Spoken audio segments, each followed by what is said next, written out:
Hello friends, सर्वांना गुरुपौर्णिमेच्या खूप खूप शुभेच्छा। आज गुरुपौर्णिमा विशेष मी शेवयांची खीर तुम्हाला दाखवणार आहे। तर चला आपण आपली रेसिपी बघूया अशा पद्धतीने। त्यासाठी मी काय काय साहित्य घेतले ना ते मी तुम्हाला दाखवते।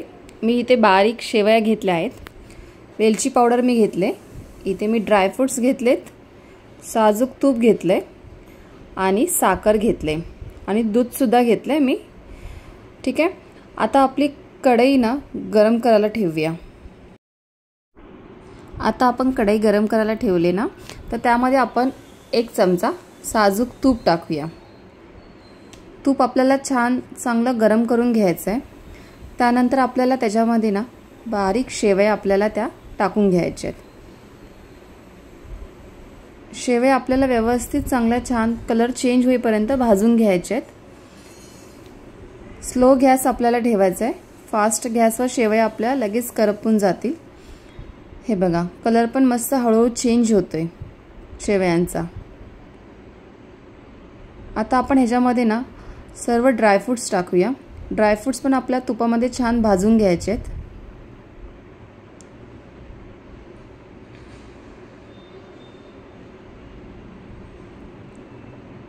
शेवयांचा कलर तुम्ही पाहू शकता किती चेंज झाला आहे, चांगलं मस्त भाजून निघाला शेवया आपल्या। आता ह्याच्यामध्ये आपण दूध गरम करून घेतलंय, ते दूध आपण आता ह्याच्यामध्ये आपण ॲड करणार आहोत।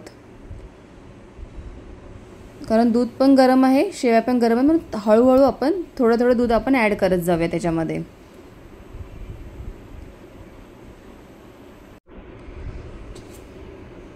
खिरीला चांगली आपल्याला उकळी चांगली येऊन द्यायची खिरीला। शेवया ह्या आपल्या व्यवस्थित चांगल्या मस्त शिजल्या पाहिजेत। हे बघा मस्त छान, आपण गॅस थोडासा फास्ट करूया आणि शेवयाने चांगले आपल्या बघा व्यवस्थित चांगले आता आपल्या खिरीला उकळी येते। त्याच्यामध्ये आता आपण 1 वाटी साखर टाकूया।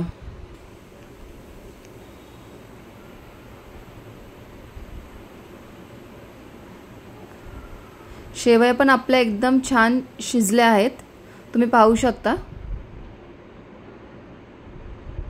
आणि आपल्या खिरीला सुद्धा व्यवस्थित आणि छान मस्त अशी उकळी येते, सुगंध खूप छान येतोय। आणि 1 चमचा आपण आता त्याच्यामध्ये वेलची पावडर टाकूया। वेलची पावडर व्यवस्थित आपण मिक्स करून घेऊया।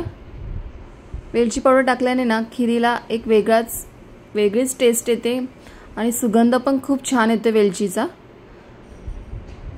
तुम्ही पाहू शकता, हे बघा शेवया पण आपल्या किती छान शिजल्यात आणि आपली खीर सुद्धा शेवयांची रेडी झाली आहे। ड्रायफ्रूट्स पण आपले छान शिजले आहेत, तुम्ही पाहू शकता।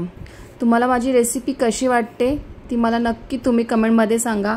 माझ्या चॅनलला प्लीज लाईक, शेअर आणि कमेंट करायला अजिबात विसरू नका। Thank you.